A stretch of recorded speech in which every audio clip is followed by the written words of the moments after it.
तौबा का वाक़या। नसू एक औरत नमा आदमी था, बारीक आवाज़, बगैर दाढ़ी और नाजुक अंदाज मर्द। वो अपनी ज़ाहरी शक्लो सूरत से फ़ायदा उठाते हुए ज़नाना हमाम में औरतों का मसाज करता और मैल उतारता था। कोई भी उसकी हकीकत नहीं जानता था, सभी उसे औरत समझते थे। ये तरीका इसलिए ज़रिया माश भी था उसका, और औरत के जिस्म से लज्जत भी लेता था। कई बार ज़मीर के मलामत करने पर उसने इस काम से तौबा भी कर ली, लेकिन हमेशा तौबा तोड़ता रहा। एक दिन बादशाह की बेटी हमाम गई। हमाम और मसाज करने के बाद पता चला कि उसका गिरा बहा गोहर, मोती या हीरा खो गया है।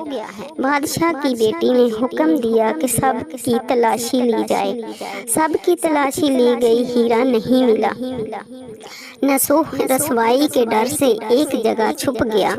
जब उसने देखा कि शहजादी की कनीज़ें उसे ढूंढ रही हैं, तो सच्चे दिल से खुदा को पुकारा और खुदा की बारगाह में दिल से तौबा की और वादा किया कि आइंदा कभी भी ये काम नहीं करूँगा, मेरी लाज रख ले मौला।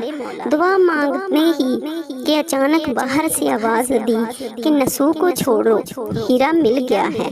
नसूह नम आँखों से शहजादी से रुखसत लेकर घर आ गया। नसूह ने कुदरत का करिश्मा देख लिया था और हमेशा हमेशा के लिए इस काम से तौबा कर ली। कई दिनों से हमाम ना जाने पर एक दिन शहजादी ने बुलावा भेजा कि हमाम आकर मेरा मसाज करे, लेकिन नसूह ने बहाना बनाया कि मेरे हाथ में दर्द है, मैं मसाज नहीं कर सकता। नसूह ने देखा कि इस शहर में रहना इसके लिए मुनासिब नहीं है। सभी औरतें इसको चाहती हैं और इसके हाथ से मसाज लेना पसंद करती हैं।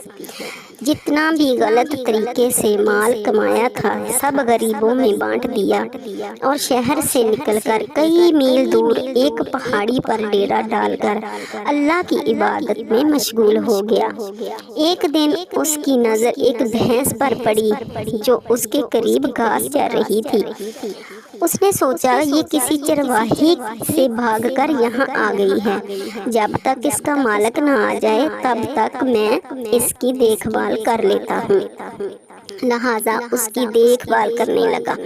कुछ दिन बाद एक तजारती काफिला रास्ता भूलकर उधर आ गया, जो सारे प्यास की शिद्दत से नढाल थे। उन्होंने नसूह से पानी मांगा। नसूह ने सबको भैंस का दूध पिलाया और सबको सिराब कर दिया। काफिले वालों ने नसूह से शहर जाने का रास्ता पूछा।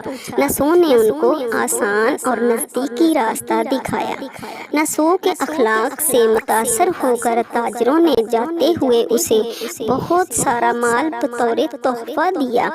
नसूह ने इन पैसों से वहाँ कुआं खुदवा दिया। आहिस्ता आहिस्ता वहाँ लोग बसने लगे और इमारतें बनने लगीं। वहाँ के लोग नसूह को बड़ी इज्जत और एहतराम की निगाह से देखते थे। रफ्ता रफ्ता नसूह की नेकी के चर्चे बादशाह तक जा पहुँचे। बादशाह की दिल में नसूह के मिलने का इश्तियाक पैदा हुआ। उसने नसूह को पैगाम भेजा कि बादशाह आपसे मिलना चाहते हैं, मेहरबानी करके दरबार तशरीफ ले आएं। जब नसूह को बादशाह का पैगाम मिला, उसने मिलने से इनकार कर दिया और माजरत चाही कि मुझे बहुत सारे काम हैं, मैं नहीं आ सकता। बादशाह को बहुत ताज्जुब हुआ, मगर इस बेनियाजी को देखकर मिलने की तलब और बढ़ गई। बादशाह ने कहा कि अगर नसूह नहीं आ सकते तो हम खुद उसके पास जाएंगे। जब बादशाह नसूह के इलाके में दाखिल हुआ, खुदा की तरफ से मुल्क अलमौत को हुक्म हुआ कि बादशाह की रूह कब्ज़ कर ले, क्योंकि बादशाह बतौर अकीदतमंद नसूह को मिलने आ रहा था और राया भी नसूह की खूबियों की गर्वदीदा थी। इसलिए नसूह نسوح کو بادشاہ کے تخت پر بٹھا دیا گیا۔ نسوح نے اپنے ملک میں عدل اور انصاف کا نظام قائم کیا۔ وہی شہزادی جسے عورت کا بھیس بدل کر ہاتھ لگاتے ہوئے بھی ڈرتا تھا، اس شہزادی نے نسوح سے شادی کر لی۔ ایک دن نسوح دربار میں بیٹھا لوگوں کی داد رسی کر رہا تھا کہ ایک شخص وارد ہوا اور کہنے لگا کہ کچھ سال پہلے میری بھینس گم ہو گئی تھی، بہت ڈھونڈا مگر نہیں ملی، برائے مہربانی میری مدد فرمائیں۔ نسوح نے کہا کہ تمہاری بھینس میرے پاس ہے، آج جو کچھ میرے پاس ہے وہ تمہاری بھینس کی وجہ سے ہے۔ نسوح نے حکم دیا اس کے سارے مال اور دولت کا آدھا حصہ بھینس کے مالک کو دے دیا جائے۔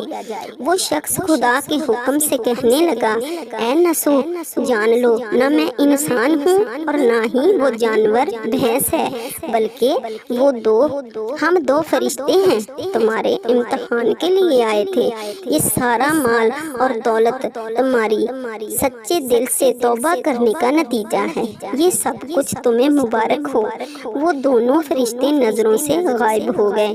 اسی وجہ سے سچے دل سے توبہ کرنے کو توبہ نسوح کہتے ہیں۔ تاریخ کی کتب میں نسوح کو بنی اسرائیل کے ایک بڑے عابد کی حیثیت سے لکھا گیا ہے۔ نسوح رزق کمانے کے لیے اللہ کا ناپسندیدہ کام کیا کرتا تھا۔ جب وہ کام اللہ کے خوف کی وجہ سے چھوڑا تو اللہ نے رزق کے اسباب پیدا کیے اور بادشاہت عطا کر دی۔ حرام طریقے سے لذت حاصل کرنا چھوڑا تو اللہ نے نکاح میں شہزادی دے دی۔ اللہ تعالیٰ سب کو توبہ کرنے اور تا دم مرگ اس توبہ پر قائم رہنے کی توفیق عطا فرمائے۔ آمین۔